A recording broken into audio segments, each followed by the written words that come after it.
បើគ្រាន់តែជាបុរសធម្មតាម្នាក់មិនជោគជ័យមិនល្បីល្បាញអីទេ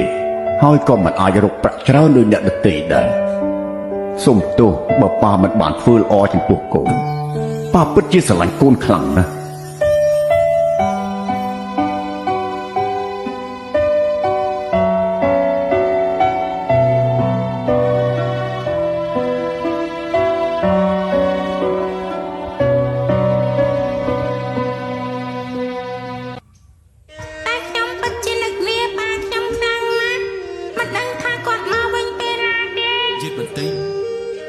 គាត់ច្បាស់ជាមកវិញ